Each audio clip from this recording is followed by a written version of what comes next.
Salut la team, j'espère que tout le monde va bien. Aujourd'hui, on va parler du Terra Classic et bien sûr des news concernant Terra Classic, qui est actuellement dans une situation assez bearish, mais en tout cas, on va voir ce qui se passe. Mais juste avant de commencer la vidéo, n'hésitez pas à vous abonner, à liker, bien sûr, à déclencher la petite cloche de notification. Et bien sûr, ceci n'est pas un conseil en investissement, faites vos recherches par vous-même. Donc, qu'est-ce qui se passe actuellement sur le LUNC? Donc, il y a une annonce qui a été faite il y a 3 jours. Terraport a répondu à la communauté dû au hack qu'il y a eu. Bon, le hack, il y en a certains qui disent le vol, donc il y a énormément de clash dans la communauté LUNC, ça part un peu dans tous les sens. Et bien sûr, Terraport vient de tweeter, donc le 23. Et ils disent voilà, nous sommes ravis d'annoncer que nous travaillons dur pour récupérer les fonds volés et que nous serons bientôt prêts à rouvrir les sections de jalonnement d'acquisition pour permettre la réclamation de jetons. Donc indirectement permettre aux personnes qui ont déposé de récupérer leurs fonds. De plus, nous publierons une feuille de route, une roadmap pour lancer Terraport et nous voulons assurer que nous n'avons jamais demandé de fonds de pool communautaire et que nous ne présenterons aucune proposition de dépenses. Nous vous remercions de votre soutien et vous tiendrons informés de nos prochains déménagements. Donc voilà, l'annonce a été faite concernant le remboursement directement de ceux qui ont mis de l'argent sur Terraport. Et bien sûr, ça a fait énormément de bruit, ça a fait énormément de...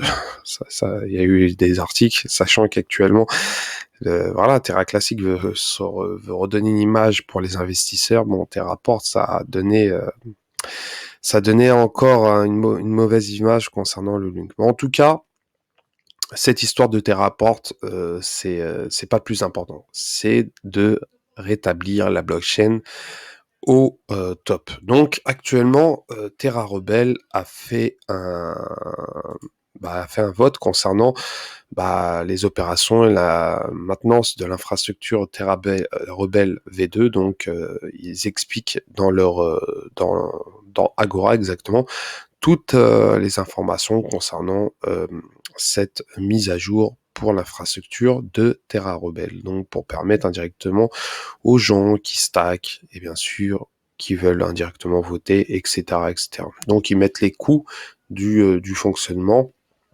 Ils estiment indirectement que les frais de fonctionnement sont de 2531 $ par mois et le salaire par mois équivaut directement à 10 000 $ par mois. Donc c'est ce qu'ils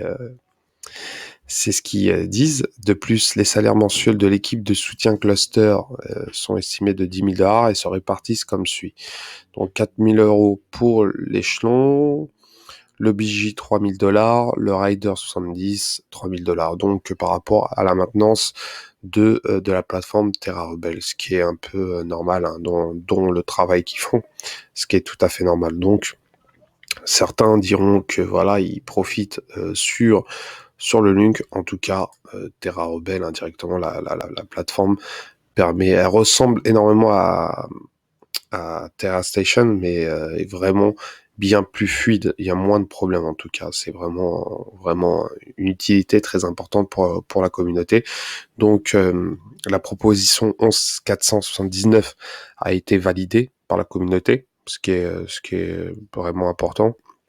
Et bien sûr, ça va permettre indirectement d'avancer sur le Lunk. Donc c'est vraiment important pour l'avancement de la blockchain et bien sûr Terra Rebel en train de rétablir petit à petit ces choses. Donc actuellement, concernant le prix et bien sûr le burn, donc on va aller voir directement ce qui se passe.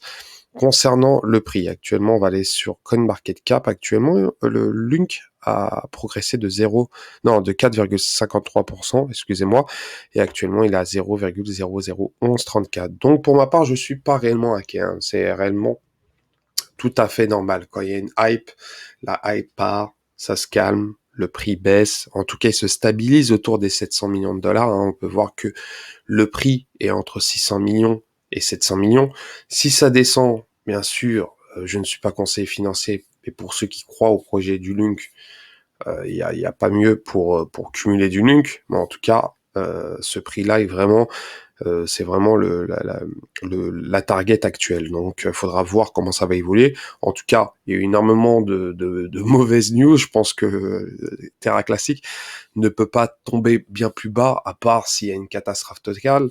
En tout cas, il y a eu des news concernant Docon et des news concernant Daniel Shin.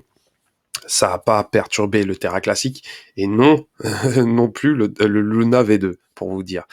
Donc actuellement, malgré tout, le burn continue. Concernant le burn, on peut voir que le burn a littéralement ralenti. Nous sommes tout le temps actuellement à 53 milliards et il y a moins de burn qu'avant, à part Cremation Coin, donc un token qui a été sur la blockchain Ethereum, qui a déjà burn environ 24 millions de jetons. Et je pense que le burn va se faire, c'est une question de temps. Et il y a plusieurs stratégies, hein, donc il y a énormément de Lunatics qui attendent un gros dump. Hein. Je lui dis sincèrement, il y en a beaucoup, ils attendent un très très gros dump pour burn un max de l'UNC. Donc, si le l'UNC, si un événement assez exceptionnel qui arrive lors d'une grosse chute du l'UNC, dites-vous que ça va burn d'un coup. En tout cas, faudra voir. En tout cas, après, concernant le burn, c'est pas le plus important. Le burn on-chain, ça va se faire. Où j'arrive les transactions, ça burn, il n'y a pas de souci. C'est vraiment, c'est pas du manuel, ça se fait automatiquement. Et ce qui est intéressant, c'est que le plus important, c'est de rétablir la blockchain, redonner la confiance aux investisseurs et bien sûr les projets qui vont s'enchaîner avec bien sûr les développeurs qui seront intéressés de construire le futur Terra Classic qui sera vraiment peut-être très intéressant pour la communauté, pour ceux qui aimeront le Link. En tout cas, il a la possibilité de devenir une très bonne blockchain, hein, malgré tout. On sait très bien qu'il y a énormément de FUD. En général, ceux qui FUD avant le crash adulaient cette blockchain. Bon, c'est, on va dire, le mal aimé, mais en tout cas, pour ma part, j'écoute, mais je reste sur du Lunk, hein, quoi qu'il arrive, et faudra être très patient. En tout cas, la patience, c'est la clé dans les cryptos. Donc voilà, concernant cette petite courte vidéo, n'hésitez pas bien sûr à commenter, liker, bien sûr à déclencher la petite cloche de notification. Et bien sûr, la patience, comme je vous ai dit, c'est la clé, surtout pour le Terra Classic. Viendra un temps où le Terra Classic reviendra très très fort. Allez, ciao ciao.